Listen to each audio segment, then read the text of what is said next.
నీతిగల మన యెహోవా నామంలో స్తుతిస్తూ ఘనపరుస్తూ నేటి బంగారు పరుగా ఆరంభిస్తానండి.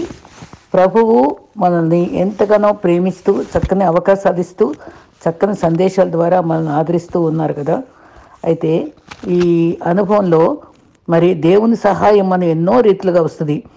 మరి యుద్ధంలో సహాయం చేస్తాడు, కష్టాల్లో సహాయం, క్లిష్ట పరిస్థితుల్లో సహాయము, ప్రార్థనలో సహాయము, సాక్ష్యంలో సహాయము, నడిపింపులో సహాయం చేసే దేవుడు. ఆ సహాయంకి మనకు వచ్చే మార్గాలు ఏంటి? విశ్వాసి అంతర్యం ద్వారా, పరిశుద్ధాత్మ నడిపింపు ద్వారా వస్తుంది. దేవుని ద్వారానే అది జరుగుతుంది, క్రీస్తు ద్వారా అది వస్తుంది. పరిశుద్ధాత్మ మనకు తోడుగా ఉండటం వల్ల మనకి బోధిస్తుంది. దేవుని వాక్యం ద్వారా వస్తుంది, కృప ద్వారా వస్తుంది, ప్రార్థన ద్వారా వస్తుంది, నమ్మకం ద్వారా వస్తుంది, దేవుని చిత్తం ద్వారా వస్తుంది. మన విశ్వాసాన్ని భంగపరిచే కొన్ని ఉంటాయి: పాపము, కలహాలు, విభేదాలు, స్వార్థము, ఆశ, తప్పులు, పక్షపాతము. అయితే విశ్వాసం యొక్క సాంగత్యాన్ని బలపరిచేవి కూడా ఉన్నాయి. ఏక విశ్వాసం అంటే సహ విశ్వాసుల సాంగత్యం ద్వారా, తర్వాత ఇతరులకు సహాయపడటం ద్వారా, ఒకరినొకరు విజ్ఞాపన ప్రార్థన చేసుకోవడం ద్వారా, పరస్పర సహకారం ద్వారా, తర్వాత నిరంతరము మంచి హృదయంతో జీవఫలాన్ని స్తుతించడం ద్వారా కూడా మన విశ్వాసాన్ని, సాంగత్యాన్ని మనం బలపరుచుకునేదిగా ఉంటుంది. అయితే ఈ ఈ అనుభవంలో ప్రార్థన చేసేటప్పుడు దేవుడు వింటాడని నమ్మే మనం ఇతరులు మోసం చేసేటప్పుడు మనం ఎందుకు బాధపడాలి? దేవుడు అది కూడా చూసే దేవుడనే గ్రహించుకోవాలి. సమస్యలు వేధిస్తున్నప్పుడు గుండె ధైర్యం కావాలి. అయితే ఆ ఆయుధం దగ్గర ఉంటే చాలు. అది యెహోవాను ఆశ్రయించే వారు సింహం వలె బహుధైర్యంగా ఉంటారు. ఆ బలం పుట్టించేది, బహుధైర్యం పుట్టించేది ఆయన సన్నిధి, ఆయన ఎందరి భయభక్తులను గుర్తుపెట్టుకోవాలి.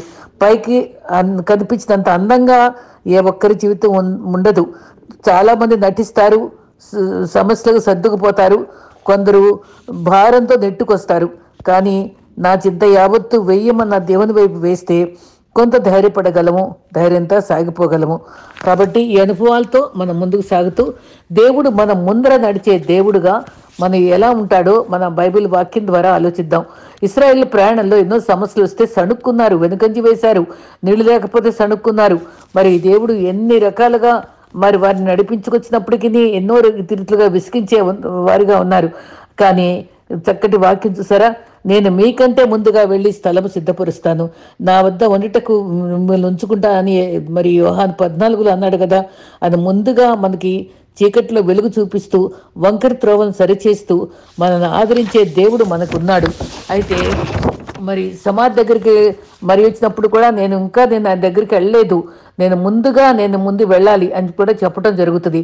ఇక్కడ యెషయా 52:12 మూలవాక్యంలో, మీరు త్వరగా వెళ్ళి బయలుదేరరు, పారిపోవు రీతిగా వెళ్ళరు, యెహోవా మీ ముందర నడుచును. మళ్ళీ చూస్తాను, యెహోవా మీ ముందర నడుచును, ఇశ్రాయేలు దేవుడు మీ సైన్యపు వెనకటి భాగమున కావలి ఉండను. ఇది మెయిన్ వాక్యం అండి. మన ముందర నడిచే దేవుడు, మన వెనక కావలి ఉండే దేవుడు మన జీవితాలకు ఉన్నాడండి. అది మనం ఈరోజు అభయం, నడిపింపు, కావలి, లీడింగ్ అండ్ ప్రొటెక్షన్. ఇశ్రాయేల్ సైన్యమునకు ముందు నడిచిన దైవమా వచ్చినప్పుడు పాటే కదండి. ఇశ్రాయేలు సైన్యమునకు ముందు నడిచిన దైవమా, నేడు మాతో కూడా నుండి మమ్ము నడిపించుమా, నేడు మాతో కూడా ఉండి మమ్ము నడిపించుమా. నిజమేనండి, మనం నేడు కూడా మనకు ఆయన ముందు ఉండాలి అంతే.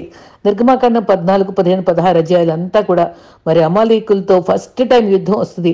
అప్పుడు యెహోవా నిస్సి అనే పాట పాడారు. అక్కడ ఓడిపోతున్నామని తలిచి అమాయకులు పారిపోయినట్టు నటించండి, ఈ రెండు వైపులా పారిపోయినట్టు నడిచి వెనక వైపు నుండి దెబ్బతీసి చాలా మందిని హతమార్చారట. అప్పుడు ఆ టైంలో చాలా గమనించుకుని అప్పుడు ఈ వాక్యం, ముందు ఉండటం అగ్ని మేఘ స్తంభాలే కాదు, వెనక ఉండి కాపాడాలి అనే నిర్ణయం అక్కడ జరిగిందన్నమాట. అప్పుడు ఆ వాక్యం వచ్చింది.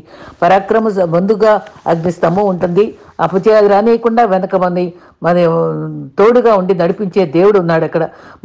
దేవుడు ఎంత చక్కటి వాక్యం ఇచ్చాడు. మొత్తం 28:20లో యుగ సమాప్తి వరకు మీతో ఉంటాను, మరి ఆ నడిపింపు ఒకరోజు ఆగిపోయేది కాదండి. యుగ సమాప్తి వరకు ఆయన మనతో కూడా వచ్చేవాడు. మరి అన్యజనులు రేపు గురించి ఆలోచిస్తారు కానీ ఏమి తిందామా ఏమి తాగుదామా కాదు. మనమైతే దేవుడు మనకు కాపాడుతాడు, సంరక్షిస్తాడు, తోడుగా ఉంటాడు అనేది మనం గుర్తుపెట్టుకుందాం. ఇంకొక చక్కటి వాక్యం యెషయా 45:2, నేను నీకు ముందుగా పోవచ్చు. ఇంతకు ముందు ఏం చెప్పుకుందామండి? ముందుంటాడు, వెనకుంటాడు కావలిగా. ఇక్కడ నేను మీకు ముందుగా పోవచ్చు, మెట్టగానున్న స్థలములను సరళం చేస్తాను, ఇత్తడి తలుపులు పగలగొట్టెదను, ఇనుప గడియలను విరగొట్టెదను. ఇంత చక్కటి అభయమైన వాక్యాలు మనకు దేవుడు అనుగ్రహించినందుకు దేవుణ్ణి స్తుతించుకుందాం. మరి ఇంకొక మాట, పేరు పెట్టి పిలిచిన యెహోవా, ఇశ్రాయేలు దేవుడైన యెహోవా నేనే అని. చూసారా, ఇశ్రాయేల్ దేవుడును నేనే అని తెలుసుకునేటట్టుగా, అంటే మనకి తెలుసుకోవటం లేదు కాబట్టి ఆయన ఈ దేవుడని, యెహోవా అని, రక్షకుడని మనం తెలుసుకున్నట్లు ఏం చేస్తాడట? అంధకార స్థలముల్లో ఉంచబడిన నిధులు, రహస్య స్థలముల్లో ఉంచబడిన మరుగైన ధనమును నీకు ఇస్తున్నాను. ఎంత మంచి అభయం అండి. 45:1, కుడి చేయి పట్టుకొంచున్నాను, అతని పక్షంన జనములు జయించుటకు అతని కుడి చేయి పట్టుకుని ఉన్నాను. చూసారా, రాజులు నడికట్లు విప్పుతాను, ద్వారములు అతని ఎడల వేయబడకుండా తలుపులు తీసేదను, యెహోవా అభిషేకించిన కోరెషు గురించి సెలవిస్తున్నాడు. ఇక్కడ మన కోరెషు గురించి మనం ఆలోచిద్దామండి. చిన్న మన నెహెమ్యా లోను మనకి ఇంకా చాలా చిన్న ప్రవక్తల గ్రంథాల్లో కోరెషు గురించి కూడా వస్తుందండి. ఈ బాబిలోన్ చెరగా ఉన్నప్పుడు ఈ కోరెషు రాజుని, అన్యరాజుని, గతంలో ఉండే రాజులందరూ కూడా అపజయాలు పొంది వాళ్ళు ఇష్టం ప్రవర్తించిన అనుభవాలతో దేవుడు ఒక అన్యరాజును కోరుకుని తన ద్వారా ఆ దేవాలయం కట్టడానికి ప్రోత్సహించాడండి. అది ఎంత ఆశ్చర్యం అంటే, యెషయా ప్రవచించిన 175 సంవత్సరాలకి అసలు కోరెషు ఎవరో తెలియదు, ఆయన అన్యజనుడని తెలియదు, ఆయన వచ్చి సహాయపడతాడని తెలియదు. కానీ యెషయా ద్వారా చాలా అద్భుతమైన ప్రవచనాలు చేశాడండి. క్రీస్తు గురించి కూడా, కన్యక గర్భం అయితే గర్భాన్ని కట్టడం, అంతేకాదు మరి ఆయన మరణం గురించి కూడా ఎంత చక్కగా చేశాడండి. ఆయన గాయాలతో మన స్వస్థత అనే మాట కూడా ఆయనే చేశాడు. చక్కటి విలువైన మాటలు రాశాడండి. అయితే ఇక్కడ కోరెషు గురించి, బాబిలోన్లో కోరెషు రాజును అభిషేకిస్తా అన్నాడు, చేయి పట్టుకుంటా అన్నాడు, ముందు సిద్ధపరుస్తా అన్నాడు. ఈ ఇశ్రాయేలీలు ఇలా నిర్లక్ష్యంగా బ్రతుకుతారు, వారిని ఇలాంటి భద్రతతో కోరెషు లాంటి వారిని లేపి రక్షించుకుంటానని ఎంత ముందు, కొన్ని సంవత్సరాల ముందు భక్తుల ద్వారా చెప్పి చేయించిన ప్రణాళిక అక్కడ అన్యరాజులతోటే అంత చక్కని ప్రణాళిక చూసిస్తే మనల్ని ఎందుకు మనం రక్షించుకోడండి? ఎందుకు మన గర్భంలో పిండంగా ఉన్నప్పుడు ఏర్పరచుకుని మన జీవితం పట్ల ఆసక్తి కలిగి ఉండడని మనం అపనమ్మకంగా ఉండాలి. ధైర్యంగా మన పట్ల ఒక ప్రత్యేక ప్రణాళిక ఉంది, అది నెరవేరుస్తాడు అని ఆయన చిత్తమెరిగి బ్రతకటం మనం నేర్చుకుందామండి. రహస్య స్థలముల్లో నిర్లిస్తా అని చెప్పాడు. 213 సంవత్సరాల తర్వాత నెరవేరిందండి. అతను పుట్టాక అప్పుడు 25 సంవత్సరాలు ప్లస్ అది 13-30 సంవత్సరాలకి ఆ తర్వాత ఆయన పుట్టిన తర్వాత అది నెరవేరింది. తర్వాత రాజులు మరి కోరెషు రాజును ఎన్నుకున్నారు, అతను మందిరం కట్టిస్తాడన్నాడు. గలతీ 1:15 తల్లి గర్భంలో మొదలుకొని ప్రత్యేకపరిచి తన కృపచేత నన్ను పిలిచిన దేవుడు. మరి సౌలు పౌలుగా మారినప్పుడు కూడా అన్యజనుల్లో నుంచి కృపచేత పిలిచాడని ఒప్పుకుంటున్నాడండి. ఇక్కడ సరే, ఎంత ప్రణాళిక ఎంత గొప్ప. ఆయన సౌలు ఎడల పౌలుగా మారి పత్రిక రాసిన ఆయన ఎడల అప్పుడు మీతో సంప్రదించలేదు, తల్లి గర్భంలో ఉన్నప్పుడు ప్రత్యేకించుకున్నాడని కూడా ఒప్పుకున్నాడు. నిర్గమాకాండము 1:20-21 దేవుడు తన్ను మంత్రసానులకు మేలు చేశాడు. అది నిజంగా వారిని ఎంత చక్కగా సంరక్షించాడండి. మేలు చేసే దేవుడు. మెట్టుగా ఉండే రహదారులు సరళం చేయబడాలి. ప్రతి వ్యర్థమైన మాటకు దేవుడు లెక్క అడుగుతాడని గ్రహించాలి. ప్రార్థన వినేవాడు, ప్రతి కన్నీరు కవిల్లో దాచేవాడు. ఆలస్యంగా జవాబిస్తే మామూలుగా జవాబిస్తే ఆయన మనం మహింపరుస్తాం, కానీ ఆలస్యంగా జవాబిస్తే ఏంటండి ఆయన మనకు అద్భుతాలు దాచి ఉంచుతాడనమాట. మరి లాజరు సమాధి టైంలో కూడా అద్భుతం జరగాలి అంటే ఆలస్యం చేశాడు. మన జీవితాల్లో కొన్ని జరగలేని అనుభవాల్లో దేవుడు మనకి విలువైన దాచాడని మనం నిరీక్షణ ఉంచడానికి నేర్చుకుందాం. కోరెషు గురించి ఎన్నో ప్రవర్తనాత్మకంగా చెప్పడానికి మెట్టగా ఉండే స్థలాలు సరిచేస్తా అన్నాడు. 42 యెషయా 16 ఎరగని దారులలో చీకట్లో వెలుగుగా వంకర త్రోవలు సరిచేస్తూ చేయి పట్టుకొని మరి చూసారా ఎంత చక్కటి అభయం అండి. మూడవదిగా వారు ఎరగని దారుల్లో చీకటి వెలుగ్గా చేస్తూ వంకరి త్రోవలు సరిచేస్తూ చేయి పట్టుకుని నడిపించే దేవుడు, సరిచేయగల దేవుడు అని మనం అందుకనే మనము ఏసుతో మనం టీవీగాను పోదామా ఆయన చేయి పట్టుకుంటాడని మనం ధైర్యంగా పోవాలి. ప్రసంగి 1:15 వంకరగా ఉండే దాన్ని ఎవరూ బాగు చేయలేరు. అదే మరి అది ప్రసంగి రాసిన వాడు ఎవడు? దావీదు కొడుకు. ఆయన అసలు వంకరగా బతికాడు, ఆయన వంకరగా బాగు చేయలేరని చెప్పాడు. కానీ ఇంకొక మాటలో ఏమన్నాడు తెలుసా? ప్రసంగి 7:13 దేవుని క్రియలు ధ్యానించండి, దేవుని కార్యాలు చేస్తే ఎవ్వరు తిప్పలేరు అని ఎంతో వినయంగా ఒప్పుకున్నాడండి. ప్రతి పరిస్థితి వంకరలను సరిచేయబడును గాక, స్వబుద్ధిని మాత్రం ఆధారం చేసుకోవద్దని బుద్ధి తెచ్చుకొని చక్కగా రాశాడండి మనం సొలొమోను. ఏంటంటే సామెతలు 3:5 నీ ప్రవర్తన అంతట్లో అధికారం కొప్పుకో, అది అనుభవపూర్వకంగా చెప్పాడు. నీ మార్గాలు త్రోవలు సరళం చేస్తాడు.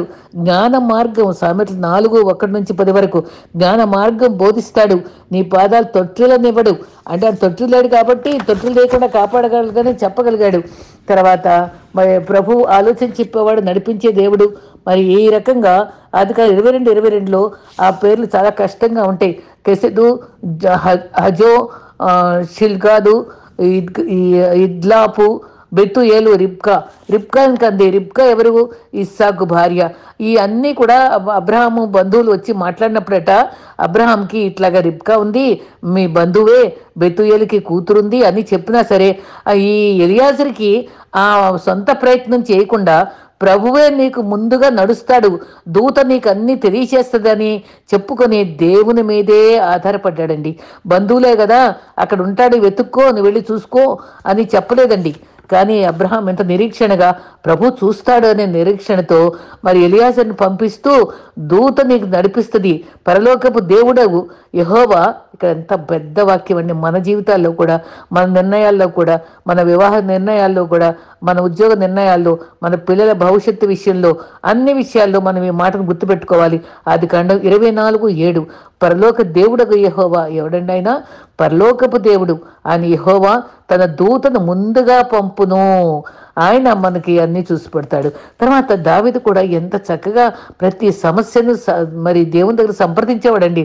1 దినవృత్తాంతం 14:15 దావీదు మరి నేను సంహరించడానికి వెళ్ళాలి, మరి నువ్వు నేను జయమిస్తావా అంటే ఆ శత్రువుల్ని ఫిలిస్తీన్లు ఎలా జయించగలను నాకు చెప్పు ప్రభువా అని అడిగినప్పుడు కంబలి చెట్లు కొనలు శబ్దాలు చేయవంటండి. ప్రభువు అది శబ్దం చేయించి ఆ శత్రువు ఉన్నాడని ఆయన బయలుపరిచి యుద్ధం చేయడానికి నేనే యుద్ధం చేస్తాను నీ కొరకని ప్రభు చెప్పి అది విజయం ఇచ్చిన గొప్ప దేవుడండి. 107:7 వారికి నివాసపురం చేరునట్లు చక్కని త్రోవన వారు నడిపించాను, చేతిని విడువక ఎడారిలో కూడా నడిపించే దేవుడు. 1 దినవృత్తాంతం 14:15 నీకు ముందుగా నిలిచి దేవుడు ఫిలిస్తీన్లను హతం చేస్తాడని ముందుగా చెప్పాడు, చేయించాడు. గతంలో దావీదు సింహము, ఎలుగుబంటి, గొలియాతు మూడింటి సవాళ్ళల్లో కూడా జయకరంగా ముగించుకున్నాడు. ఈ రోజు నా చేతికి అప్పగిస్తాడు శత్రువుని అని. ఇది శత్రువు అనేవాడు అటండి క్యాన్సర్ కణంలో అటువంట, ఒక దగ్గర పోతే ఇంకో దగ్గర పడుద్ది అన్నమాట. ఆ శత్రు శేషము మనకి ఎప్పుడు ఎదురిస్తూనే ఉంటుంది. మనకు కూడా కొన్నిసార్లు అపజయాలు జరుగుతూ ఉంటాయి. బాధ అనుకోవాలి. మనం సరిచేసే వరకు మనకు ఆ శత్రువు వెంటాడుతుంది.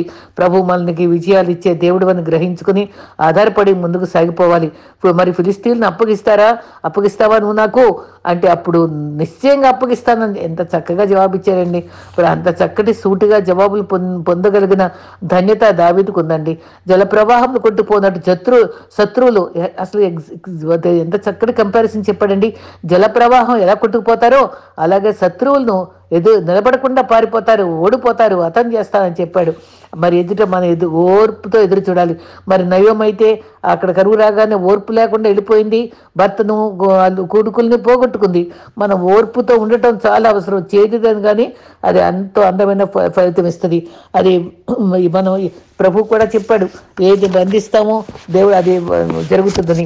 ఇంకొక చక్కటి 4వ వాగ్దానం ముందు చూసారా, మీకా 2:13 అది ఆయన బ్రేకర్ ఆయన క్రాషర్, పగలగొట్టే దేవుడు, ప్రాకారములు పగలగొట్టువాడు.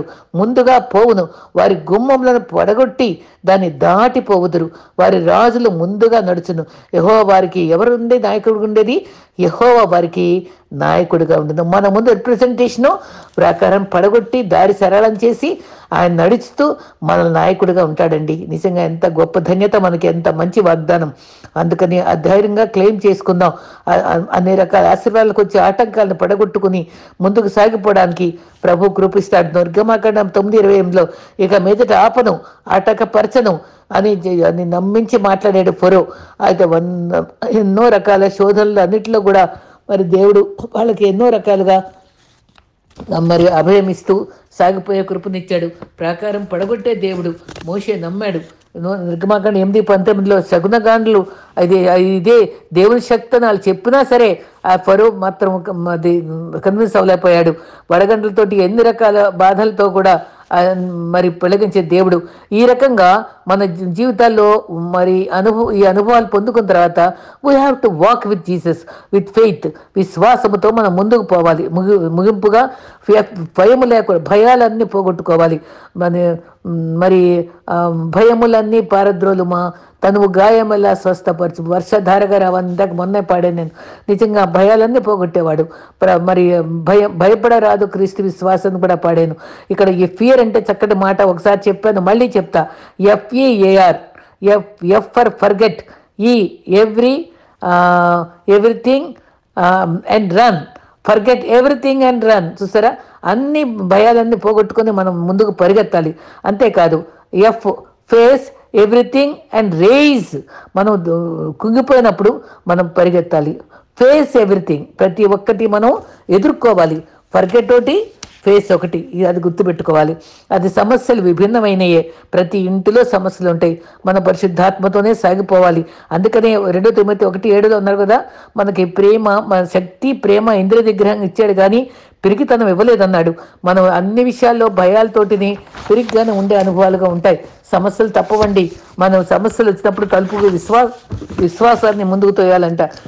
మరి రోమా 8:31లో దేవుడు పక్షంగా ఉంటాడు, మరి మన పక్షంగా ఉండి యుద్ధం చేస్తాడు. 1 సమూయేలు 17 అంతా మరి దావీదు యొక్క అనుభవాలను మనం చూస్తాం. గొల్యాతును జయించిన విధానం చూస్తాం. బోల్డ్గా వెళ్ళాడు, మనం భయపడతాం.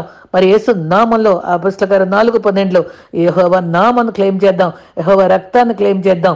యేసు రక్తమే జయం, యేసు నామకే జయం అని చెప్పుకుందాం. మరి యెహోవా నామంలో విశ్వాసముతో ఆయన నడుస్తూ సాగిపోతే భయము మనకి పారిపోద్ది. మనం ఏ రకంగా కూడా సంసోనుకు దేవుడు శక్తి ఇచ్చాడు, అబ్రహాముకు అద్భుతాలు చేశాడు. అమ్మా నీ విశ్వాసం గొప్పది అని మరి స్వస్థపరిచినప్పుడు చెప్పాడు. ఆ మాట మనం కూడా అనిపించుకోవాలండి.